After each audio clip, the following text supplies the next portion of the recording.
Kamarites, busy ang aking mga anak. Ayan sila, oh. Si Justin nagda-dryer. Si An naman ay nagsasampay, naghahangar ng mga lalaban. Ayan sila, guys. Nag-i-enjoy sila sa kanilang mga ginagawa.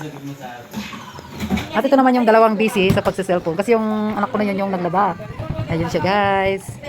Ang aking love and joy na mataba. Yan. At ito naman si Myla. Ayaw niya magpakita ng mukha. Hello, Myla. Myla.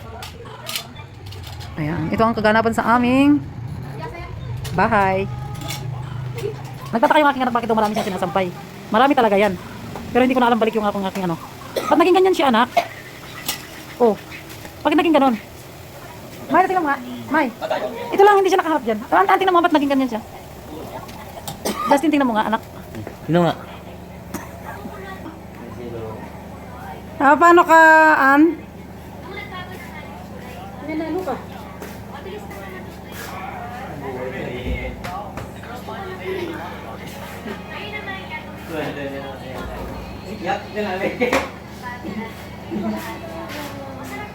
Paano ka?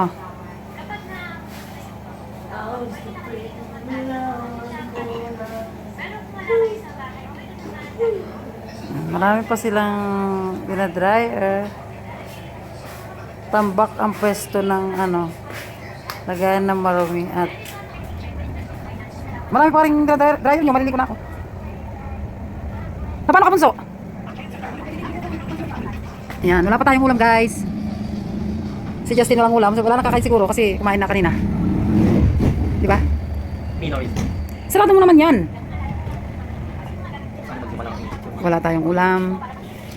Ayan si Justin, niyayakap niya yung ref na walang laman. Dahil gutom daw siya.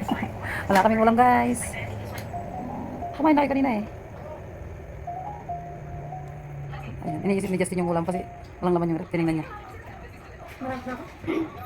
Sabi mo kanina hindi ka kakain. Bakit ngayon naririnig ko na naman yung bunganga mo na parang kakain ka na naman? Daday. Si bunso ko. Maligam-gam kasi inumin mo.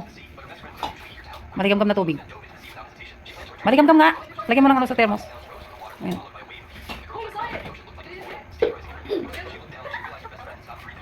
Wala tayong ulam, mga kamarites.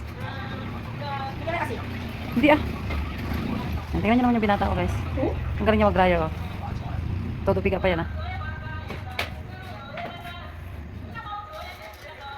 Ayan. Tapos si Map mo mamaya yung basa-basa dyan.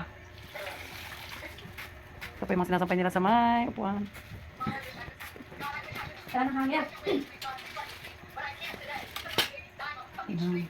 Babay ka muna, Justin. Babay ka kay Kamarites. Ikaw na lang, anak. Hello. Budadul. Ito naman, patakit-takit na mukha.